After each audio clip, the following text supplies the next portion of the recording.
याद आएगी तो राम की सेवा हो पाएगी?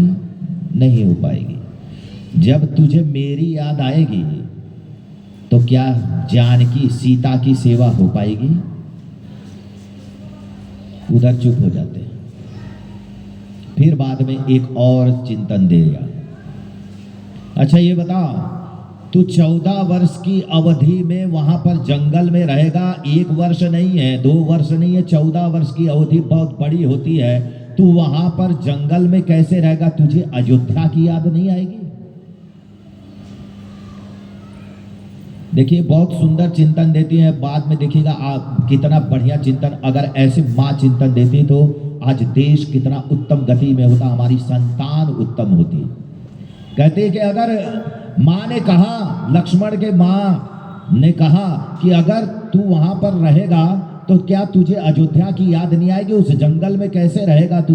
बोले मैं अयोध्या को भूल सकता हूं क्या? वो तो मेरी जन्मभूमि है, मैं उसको तो कभी नहीं भूल सकता हूं। बोले जब तू अयोध्या को नहीं भूल सकता, जब तू पिता को नहीं भूल सकता, जब तू माँ को नहीं भूल सकता, जब तू अयोध्या को नहीं भूल सकता, तो बोले तुझसे ये सारे चीज कैसे हो पाएंगे? तू जंगल में कैसे रहेगा? तू पिता की सेवा तू राम की सेवा कैसे कर पाएगा? और तू जानकी की सेवा कैसे कर पाएगा?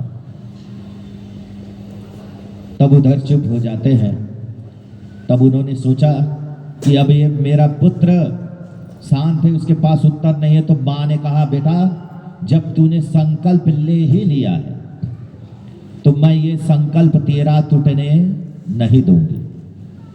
जब तूने संकल्प ले लिया है तो ये संकल्प तेरा टूटने वाला नहीं है। अब तू जा रहा है तो मेरे संदेश को लेते जाना, ये संदेश तेरे लिए बहुत काम देगा।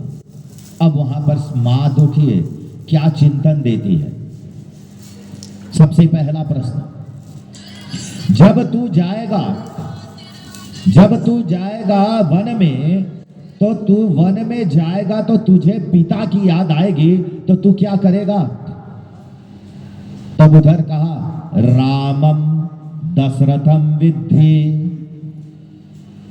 रामम दशरथम विद्धि। पहला बहुत सुंदर चिंतन दिया है। पहला प्रश्न कि जब भी अगर तुझे पिता की याद आए तो क्या करना? रामम दशरथम विद्धि। राम को क्या समझ लेना? पिता समझ लेना। अगर राम की तू पिता समझ करके सेवा करेगा, अगर पिता समझ करके तू सेवा करेगा तो तुझे पिता की याद नहीं आएगी। तब उसके बाद दूसरा चिंतन दिया कि अब ये बता, जब तू वन में वहां रहेगा तो ये बता तुझे मां की याद आएगी तो तू क्या करेगा?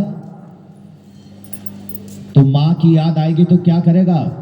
तो एक चिंतन दिया था रामम दशरथम विद्धि माम विद्धि जनकात्मजाम। आहा